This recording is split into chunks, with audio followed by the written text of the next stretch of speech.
सौभाग्य की एक बात यह कि ये युद्ध की वजह से कच्चे तेल की सप्लाई पर कितना असर पड़ेगा उस पर तो सबकी नजर है, लेकिन भारत में एक और चीज है जिसकी सप्लाई पब्लिक के लिए शायद ज्यादा जरूरी है और उस पर भी बहुत खतरा है। वो है रसोई गैस यानी एलपीजी के सिलेंडर। एक अनुमान यह है कि हमारे यहां जो एलपीजी के सिलेंडर आते हैं उनमें हर 3 में 2 सिलेंडरों में गैस पश्चिम एशिया से आती है। तो दुनिया के लिए तो तेल की सप्लाई बड़ा खतरा होगा, लेकिन भारत के लिए तो रसोई गैस की सप्लाई भी बहुत बड़ा मसला है।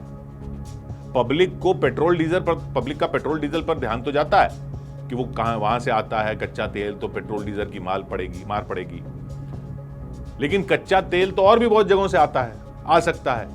रूस से भी आता है, दक्षिण अमेरिका से भी आता है, लेकिन रसोई गैस का मामला अलग है। एक तो पिछले कुछ साल में देश में रसोई गैस की खपत बहुत बढ़ गई है। उज्ज्वला योजना आने के बाद सरकार ने भी बहुत जोर दिया है कि लोग खाना बनाने के लिए एलपीजी का इस्तेमाल करें। तो अब एक अनुमान यह है कि देश में 33 करोड़ घरों में रसोई गैस इस्तेमाल होती है। पाइप से पीएनजी भी जाती है कई शहरों में, लेकिन वो कोई 1.5 करोड़ घरों में ही है। 33 करोड़ घरों में एलपीजी का इस्तेमाल होता है और पब्लिक को ज्यादा आइडिया नहीं है कि एलपीजी कहां से आती है। कई लोग सोचते हैं कि हम ही बनाते होंगे अपनी रसोई गैस, लेकिन फैक्ट यह है कि 2 तिहाई एलपीजी यानी रसोई गैस हम इंपोर्ट करते हैं। और कहां से इंपोर्ट करते हैं? मुख्य तौर पर पश्चिम एशिया से, ज्यादातर सऊदी अरब से, यूएई से और कतर से। और अनुमान यह भी है कि अभी लगभग 2 हफ्तों की रसोई गैस तो भारत के पास स्टोर की हुई है। जो भी एलपीजी के डिपो वगैरह होते हैं उनमें 2 हफ्तों की गैस स्टोर रहती है। अभी तो सप्लाई आना बंद भी नहीं हुई है, लेकिन स्टॉक 2 हफ्ते का ही रखते हैं हम।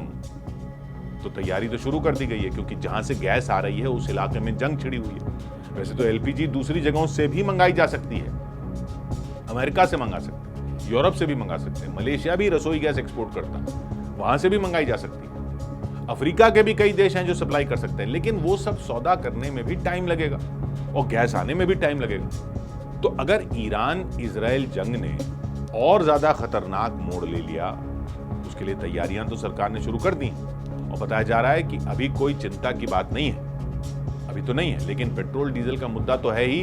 भारत के लिए रसोई गैस की प्लानिंग करना भी उतना ही अहम है कि कहीं सिलेंडर की शॉर्टेज ना हो जाए। 100 बात की एक बात।